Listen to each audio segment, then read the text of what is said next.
दोस्तों, सरकारी नौकरी लगने पर दस्तावेज जमा करते समय आपको पुलिस वेरिफिकेशन चरित्र प्रमाण पत्र सर्टिफिकेट जमा करना होता है, जिसे आपके पुलिस थाने के द्वारा वेरीफाई किया जाता है, जिसका मकसद होता है यह पता करना कि आपके ऊपर कोई आपराधिक केस तो नहीं चल रहा। तो अगर आप सरकारी नौकरी की तैयारी कर रहे हैं तो यह वीडियो आपके लिए बहुत महत्वपूर्ण है, क्योंकि आपकी छोटी सी गलती आपके सरकारी नौकरी के सपने को चकनाचूर कर सकती है। तो आप सभी के लिए आज की इस वीडियो में हम पुलिस वेरिफिकेशन के बारे में बात करेंगे और जानेंगे कि आखिर ऐसे कौन कौन से केस होते हैं जिनके दौरान आपकी सरकारी नौकरी में समस्याएं आ सकती है और आपको रिजेक्ट तक किया जा सकता है। तो दोस्तों, किसी कैंडिडेट के खिलाफ सिर्फ एफआईआर होना या उसके खिलाफ चल रहे किसी केस के पेंडिंग में होने से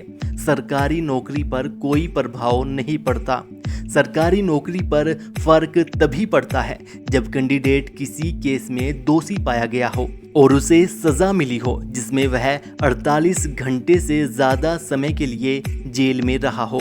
तो इस स्थिति में कैंडिडेट को सरकारी नौकरी से रिजेक्ट किया जा सकता है। इसी के साथ ही अगर कैंडिडेट पर ऐसा कोई केस चल रहा है जिसमें 3 साल या उससे अधिक की सजा का प्रावधान है, तो ऐसे कैंडिडेट को पुलिस और सेना से जुड़ी किसी भी नौकरी में नहीं लिया जाएगा। और बहुत बार ऐसा होता है कि पुलिस किसी कैंडिडेट को बिना किसी केस के इसलिए गिरफ्तार कर लेती है क्योंकि पुलिस को लगता है कि वह कैंडिडेट दंगा कर सकता है या पुलिस को किसी तरह का उस पर संदेह होता है। तो उस स्थिति में क्योंकि कैंडिडेट पर कोई केस नहीं है तो उसे सरकारी नौकरी में कोई समस्या नहीं आएगी। लेकिन इस तरह की कार्यवाही सिर्फ किसी कैंडिडेट के खिलाफ एक बार ही हो तो सही है, लेकिन अगर एक से ज़्यादा बार उसे इस तरह पुलिस ने उठाया है और थाने में लेकर गई है तो उस स्थिति में भी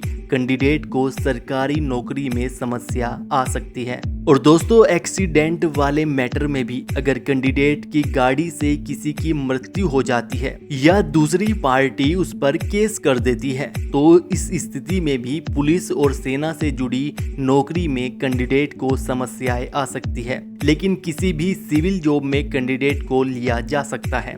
और दोस्तों, अगर किसी कैंडिडेट पर कोई फेक केस चल रहा है, किसी ने झूठे केस में उसे फंसाया है, तो इस स्थिति में कैंडिडेट को एक शपथ पत्र बनवाकर उसमें पूरे केस का ब्यौरा लिखकर उस डिपार्टमेंट में जमा कर सकता है जहां पर उसकी नौकरी लगी है। तो दोस्तों, ये थी कुछ ज़रूरी बातें जो आपको पता होनी चाहिए। और अगर आप पुलिस, आर्मी या किसी भी सरकारी नौकरी में जाना चाहते हैं तो लड़ाई दंगों से दूर रहे, क्योंकि एक केस आपकी पूरी जिंदगी और आपके सपनों पर पानी फेर सकता है।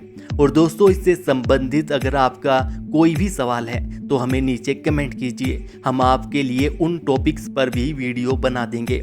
और इस वीडियो को लाइक और शेयर करना मत भूलिएगा। और चैनल पर नए आए हैं तो सब्सक्राइब करके बेल आइकन भी दबा लीजिएगा।